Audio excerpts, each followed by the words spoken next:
Gold hub తాకట్టులో ఉన్న బంగారాన్ని విడిపించి కొనబడును. అదే రోజు ఆన్లైన్ ధరకు కొని డబ్బులు ఇవ్వబడును. హాయ్ హలో నమస్తే, వెల్కమ్ టు అవర్ ఛానల్ మనం టీవీ. నేను మీ శాన్వి. ఈ రోజు మనతో పాటు మన స్టూడియోలో ఉన్నారు సీనియర్ పొలిటికల్ అనలిస్ట్ అలాగే సోషల్ యాక్టివిస్ట్ కృష్ణకుమారి గారు. మరి ఆవిడతో మాట్లాడి ప్రస్తుత రాజకీయాల గురించి తెలుసుకుందాం. హాయ్ మ్యామ్, నమస్తే. నమస్తే. మేము ఇప్పుడు చూసుకుంటే ఢిల్లీ లిక్కర్ స్కామ్ విషయంలో కవిత గారిని తిహార్ జైలు పంపించడం జరిగింది. కానీ ఆవిడ ఏంటి అంటే మీడియా ముందుకు వచ్చేసి నేను అప్రూవల్ గా మారను, క్లీన్ చిట్ తో బయటకు వస్తాను అంటున్నారు. ఇంకో పక్క చూసుకుంటే కేటీఆర్ గారి చుట్టూ ఫోన్ ట్యాపింగ్ ఇష్యూ అయితే నడుస్తుంది. అసలు బీఆర్ఎస్ లో చూసుకుంటే మాజీ ముఖ్యమంత్రి మన కేసీఆర్ గారి ఫ్యామిలీ నుంచి ఒక ఆడపిల్ల జైలుకు వెళ్ళడం ఫస్ట్ టైం. దీన్ని ఏ విధంగా చూడొచ్చు? అలా అసలు ఏంటి బీఆర్ఎస్ పరిస్థితి? అసలు ఫస్ట్ మనం ఒకటి బ్రేక్ చేయాలండి. ఆడపిల్ల మగపిల్లాడ అనేది పక్కన పెట్టేద్దాం. ఒక మనిషి నేరం చేసి నేరం మోపబడి జైలుకి వెళ్ళడం ఎంతవరకు కరెక్టు? ఈ నేరం చేయాల్సిన నేరమా, అక్కర్లేని నేరమా, ఎవరి కోసం చేసాము, ఎందుకోసం చేసాము అనేది తెలియకపోతే ఆఖరికి మిగిలేది నిర్వేదమే. ఇప్పుడు ఒక తిండి లేనివాడు ఒక బ్రెడ్ దొంగిలించాడు అనుకోండి, అతను దొంగ అనడానికి వీల్లేదు. అతని నేరం అతనిది కాదు, ఆకలిది, ఖచ్చితంగా ఆకలిదే. అతన్ని మనం దొంగ అనటానికి లేదు. ఇంకా అంటే ఎవరిని అనాలి అంటే, ఒక పిల్లవాడికి లేదంటే ఒక మనిషికి రొట్టె కూడా దొరకని పరిస్థితి, సామాజిక పరిస్థితులు ఇలా తయారవడానికి కారణమైన వాళ్ళది నేరం కానీ వాళ్ళది కాదు. కానీ ఇప్పుడు మీరు చెప్తున్న నేరాల చట్ట ఏదైతే ఉందో, ఈ నేరాల చట్ట ఏదైనా సరే చెయ్యాల్సిన అగత్యం లేని నేరాలు, చెయ్యాల్సిన అవసరం లేని నేరాలు. అసలు ఈ నేరాలు చేయకుండా ఉండొచ్చు, పెద్ద ఉండకుండా ఉండడానికి పెద్ద కష్టపడాల్సిన పని లేదు. కానీ వీళ్ళ జీవితాల మీద కానీ వాళ్ళకి కానీ సరైన అవగాహన లేక, సరైన ఆలోచన విధానం లేక, ఒక మోటు పద్ధతులకి వెళ్ళి వీళ్ళ జీవితాలు ఇలా తగలేసుకున్నారు. ఏం రాజకీయాల్లో మనం పర్మనెంట్గా మనమే ఉంటామని ఎక్కడన్నా రాసి పెట్టుందా? లేదు అంటే ఈ డబ్బు మన దగ్గర ఉంది అంటే ఈ డబ్బు పర్మనెంట్గా మన దగ్గరే ఉంటుందని ఉందా? ఒక వ్యక్తి జీవితకాలం 100 సంవత్సరాలు అనుకుంటాం. సగటు మనిషి ఆయుర్దాయం 70 ఏళ్ళు, ఇప్పుడు 75 ఏళ్ళు మన దేశంలో. లేదు ఇంకా కొంచెం తక్కువనే ఉంది. ప్రపంచంలో చాలా ఎక్కువ ఉండొచ్చు, అది వేరే విషయం కొన్ని దేశాల్లో. కానీ ఏ వ్యక్తి అయినా పూర్తి 100 సంవత్సరాలు కానీ 70 ఏళ్ళు కానీ 75 ఏళ్ళు కానీ 60 ఏళ్ళు కానీ బతుకుతారని గ్యారంటీ ఉందా? ఈ ముఖ్యమంత్రి ఇవాళ ముఖ్యమంత్రి పదవికి వచ్చిన తర్వాత 5 సంవత్సరాలు మన పదవీ కాలం, 5 ఏళ్ళు ఉంటారని గ్యారంటీ ఉందా? ఇలాంటి విషయాలకి వీళ్ళు ఇంత కక్కుర్తిపడి, అసలు ఇప్పుడు పీఠం ఎక్కామంటే మనం చచ్చే వరకు మనదే పీఠం, మన తర్వాత మన కొడుకుదో మన కూతురుదో ఈ పీఠం అని అనుకోబట్టే ఈ జబ్బులు వస్తున్నాయి. కేంద్రంలో కానీ రాష్ట్రంలో కానీ ఈ చేస్తున్న మాయోపాయాలకి, ఈ వేస్తున్న అడుగులకి, వీళ్ళు చెల్లించుకుంటున్న మూల్యాలకి కేవలం కారణం మూలాల్లోకి వెళ్తే వీళ్ళ స్వార్థము, అత్యాశ, దుర్మార్గం తప్పితే వేరే ఏమీ లేదు. ఇప్పుడు చెప్పండి, ఇప్పుడు ఈ రాజకీయ కుట్రలు ఇవన్నీ, ఈ రాజకీయాల మాటన డబ్బు పోగేసుకోవాలనే జబ్బు, ఈ రెండు కాకుండా ఇంకేమన్నా ఉందా? ఏమీ లేదు. మరి ఎందుకు పడిసేస్తున్నారు ఇట్లా? ఈ పదవులంటే వెంపర్లాట, డబ్బులంటే ఉండాలి అని. ఇప్పుడు ఎంత డబ్బులున్నా ఇవాళ మన కళ్ళ ముందే, మీరు కాకపోవచ్చు మాలాంటి వాళ్ళ కళ్ళ ముందే కవిత పుట్టింది, పెరిగింది, చదువుకుంది, విదేశాలకు వెళ్ళింది, ఉద్యోగం చేసింది, మళ్ళీ వెనక్కి వచ్చి ఆమె ఇవ్వగలిగినంత చేయూత తండ్రికి ఇచ్చింది. ఆ ఇచ్చే క్రమంలో తను ఎదిగింది, దీంతో పాటు డబ్బును సంపాదించుకుంది, దీంతో పాటే అపఖ్యాతిని మూటగట్టుకుంది, చివరికి తేలింది తిహార్ జైల్లో. ఈ మధ్యలో ఎన్నెన్ని పాకుడు రాళ్ళు, ఎన్నెన్ని జారుడు మెట్లు అవసరమా? ఇప్పుడు ఈమె చేసిన ఈ స్కామ్ తాలూకు డబ్బు సంపాదిస్తే ఆ డబ్బుని ఎవరు అనుభవిస్తారు? దీనివల్ల ఎవరికి ఎక్కువ లాభం జరుగుతుంది అంటే, ఈ స్కామ్ వల్ల ఈవేళ మోడీకి తప్పితే ఎవరికీ లాభం లేదు. అవును, మోడీకి ఒక్కడికే లాభం. ఎక్కువ నష్టపోయింది ఎవరు అంటే కేజ్రీవాల్ ఎక్కువ నష్టపోయాడు.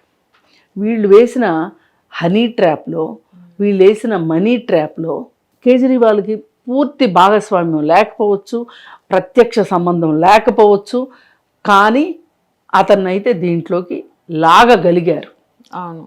మరి పోనీ అసలు కేజ్రీవాల్ కూడా ఇలాంటి వ్యక్తేనా, మనం ఏదో ఆయన గురించి చాలా బాధపడిపోతున్నామా అంటే కానే కాదు.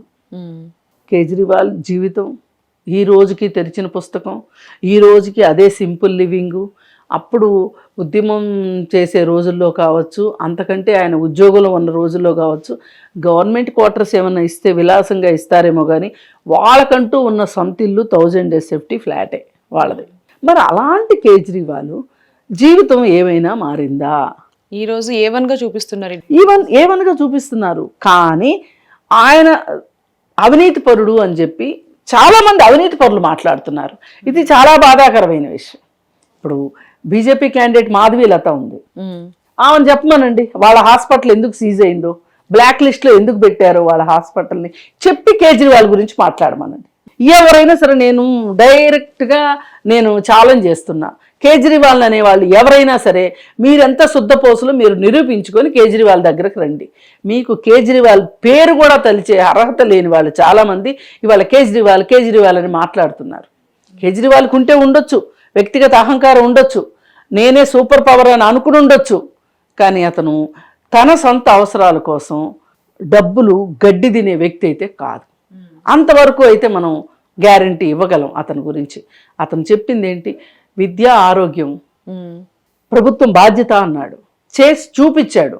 ఈ మాట అన్నవాళ్ళు కానీ చేసిన వాళ్ళు కానీ ఇంకెవరైనా ఉన్నారా ఈ దేశంలో చెప్పండి? కొన్ని చోట్ల కమ్యూనిస్టు ప్రభుత్వాలు ఉన్న చోట అది అమలవుతుందేమో కానీ దేశంలో ఇంకెక్కడ అమలు కావట్లా. మరి కేజ్రీవాల్ ఇది అమలు అవ్వదు అనుకున్నది అసలు అసాధ్యం అన్నదాన్ని సుసాధ్యం చేసి చూపించాడు కేజ్రీవాల్.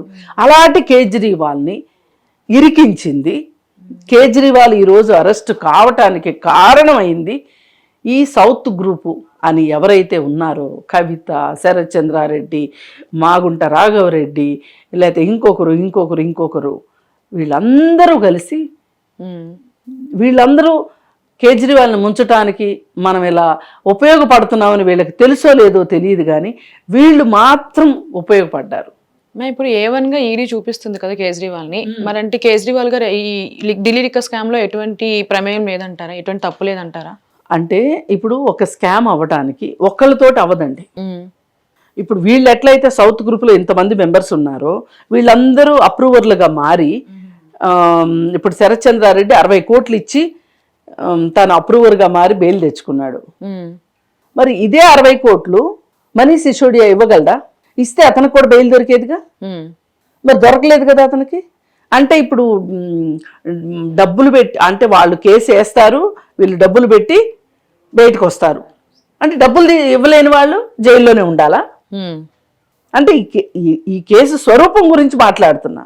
ఏమంత అప్రూవర్లుగా ఎందుకు మారారు? పోనీ అప్రూవర్గా మారితే కూడా అతను డబ్బులు పెట్టి ఎలక్ట్రల్ బాండ్స్ కొనుక్కోకుండా అతనికైతే బెయిల్ రాలేదుగా. అంటే ఏదో రకంగా భయపెట్టి బీజేపీ ఇవాళ ప్రతిపక్ష నాయకులు మొత్తాన్ని వాళ్ళ జీవితాలను శాసిస్తుంది. ఇంతకంటే దుర్మార్గం ఇంకొకటి లేదు. ఇందులో భాగంగానే కవిత కేసును కూడా చూడాలి. కానీ కవిత కక్కుర్తి పడింది, డబ్బుల గురించి కక్కుర్తి పడింది. నీ కక్కుర్తి నీతో ఆగల, నీ స్కామ్ నీతో ఆగల. నువ్వు ఇంకో రాచపీనికి తోడుపీనుగా అన్నట్లు నీ వల్ల ఇంకా కొంతమంది బలయ్యారు.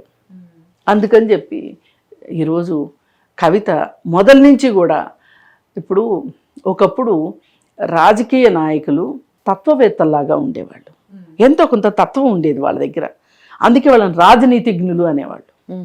ఈ రాజనీతిజ్ఞులు ఎవరైనా తత్వవేత్తల్ని ఆశ్రయించి ఒక జీవన సత్యాల్ని, జీవితంలో తాత్వికతని, రాజకీయాల్లో తాత్వికతని నేర్చుకునేవాళ్ళు.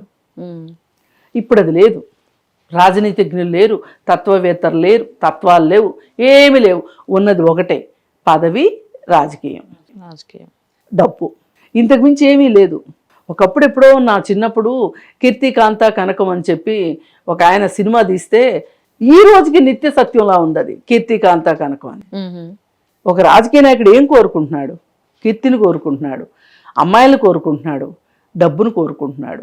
అంతేగాని వాళ్ళకి మనం ఎందుకోసం ఈ పదవిలోకి వచ్చాము, మన బాధ్యత ఏంటి అని చూసుకునే దగ్గర మట్టుకు మిస్ అయిపోయాడు. రాజకీయ నాయకులు తప్పిపోయారు ఇవాళ. రాజకీయ నాయకులు అంటే ఏంటి? ప్రజల కోసం బతకాల్సిన వాళ్ళు. ఒక రకంగా దేవుడు అనేవాడు ఉంటే దేవుడు దూతలు లాంటి వాళ్ళు. మీకోసం నన్ను దేవుడు మీకోసం నన్ను పంపించాడు అని చెప్పగలిగిన వాళ్ళు. అది అక్కడ దేవుడు అంటారా లేకపోతే ఒక తత్వం అంటారా ఏదంటారా అది వేరే విషయం.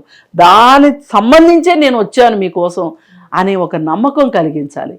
ఇవాళ రాజకీయ నాయకులు అంటే ఛీ వీళ్ళ మన కర్మ ఇలా కాలిపోయింది ఏంటి, ఇలాంటి రాజకీయ నాయకులు ఏంటి అని మాట్లాడుకోవాల్సిన పరిస్థితికి దిగజారిపోయారు ఇవాళ రాజకీయ నాయకులు. అలా చూడడమే తప్పితే కవిత అరెస్టు, కవిత జైలుకి వెళ్ళడము అదేదో ఆమె వ్యక్తిగత సమస్య అని కానీ లేకపోతే ఆమె ఒక్కదాని వల్ల జరిగింది అని చెప్పట్లేదు. ఇది ఒక స్కీమ్ లాంటి స్కాము. ఆ స్కాములో ఆవిడ పాత్రను ఆవిడ బాగా అద్భుతంగా పోషించి కేజ్రీవాల్ని అరెస్ట్ చేసేలాగా చేసింది. ఇవాళ ఈ పోనీ అసలు ఈ స్కామ్ స్టార్ట్ అయ్యి 2 ఏళ్ళు అయింది, దగ్గర పూర్తిగా వెలుగులోకి వచ్చి సంవత్సరం అయింది. మరి ఈ సంవత్సరం నుంచి ఎందుకు కవితను అరెస్ట్ చేయలేదు, ఎందుకు కేజ్రీవాల్ని అరెస్ట్ చేయలేదు? మీకు పార్లమెంట్ ఎన్నికల ముందు మీకు అవినీతి పరుల చిట్టా గుర్తొచ్చింది. మరి ఇదే స్థానంలో ఒక 17-18 మంది గుజరాత్కు సంబంధించిన అవినీతి పరుల్ని, బ్యాంకుకి డబ్బులు ఎగ్గొట్టిన వాళ్ళని, దగాకోరుల్ని మీరు దేశం దాటిచ్చారు పాస్పోర్ట్లు ఇచ్చి. మరి వాళ్ళు వెళ్ళి హాయిగా ఇప్పుడు లండన్లో రెస్ట్ తీసుకుంటున్నారు. ఇక్కడ పోయింది ఏంటయ్యా అంటే ఇక్కడ జాతీయ బ్యాంకుల నుంచి అప్పులు తీసుకుని అప్పులు ఎగ్గొట్టి వాళ్ళు. అంటే ఈ జాతీయ బ్యాంకుల్లో డబ్బు ఎవరిది? ప్రజలది. మేము ట్యాక్స్ పేయర్స్ అని చెప్పి బాగా బాధపడిపోతున్న ట్యాక్స్ పేయర్స్ ఎవరైతే ఉన్నారో ఆ ట్యాక్స్ పేయర్స్ డబ్బులు, పేదవాడు ట్యాక్స్ కడుతున్నాడు వాడి డబ్బులు ఇవి. మన సంపద, దేశ సంపదని మనం కోల్పోతున్నాం. అందుకని యాతావత చెప్పొచ్చేది ఏంటంటే కవిత మాత్రమే నేరస్తురాలు కాదు, కవిత ఒక్కటే నేరస్తురాలు కాదు. కవితని మీరు ఒక మహిళగా చూడడం మానేయండి, ఒక మనిషిగా చూడండి. ఒక మనిషి ఈ పని చెయ్యొచ్చా, చేయకూడదా? ఐపీసీ మనుషులకు వర్తిస్తుంది, ఆడవాళ్ళకి మగవాళ్ళకి విడివిడిగా వర్తించదు. ఎక్కడో ఒక చోట కొన్ని చట్టాలు ఆడవాళ్ళకి ప్రత్యేకంగా ఉండొచ్చు కానీ మన దేశంలో చట్టాలు, మన దేశంలో రాజ్యాంగం, ఈ దేశంలో కులానికి, మతానికి, రంగుకి, ప్రాంతానికి అతీతంగా మన చట్టాలు చేయబడ్డాయి. అందుకని కవితని మనం అలాగే ఈ రాజకీయ పరమపద సోపానంలో ఒక పాము నోట్లో పడిన వ్యక్తిగా చూద్దాం తప్పితే ఈమె మాత్రమే తప్పు చేసింది, కేసీఆర్ బిడ్డ మాత్రమే తప్పు చేసింది, కేసీఆర్ ఇంట్లో ఒక బిడ్డ తప్పు చేయడం ఏంటి, జైలుకి వెళ్ళడం ఏంటి అనే వాటిని మనము పక్కకు పెట్టేద్దాం. ఓకే, కేసీఆర్ ఇంట్లో మనిషి అయినా, వైఎస్ రాజశేఖర రెడ్డి ఇంట్లో మనిషి అయినా, మోడీ ఇంట్లో మనిషి అయినా, మీ ఇంట్లో మనిషి అయినా, మా ఇంట్లో మనిషి అయినా ఒక మనిషి నేరం చేయకూడదు, తప్పు చేయకూడదు, చట్టాన్ని చేతిలోకి తీసుకోకూడదు. ఇది ఎప్పుడైతే మనం అర్థం చేసుకుంటామో ప్రత్యేకంగా పలానా వాళ్ళ గురించి మాట్లాడుకోవటం మానేస్తాం. అవును మరి చూడాలి ఢిల్లీ లిక్కర్ స్కామ్ విషయంలో ఎంతమంది నిందితులు ఇంకా బయటకి వస్తారు, ఎన్ని నిజాలు బయటకు వస్తాయని. Thank you so much ma'am. Thank you.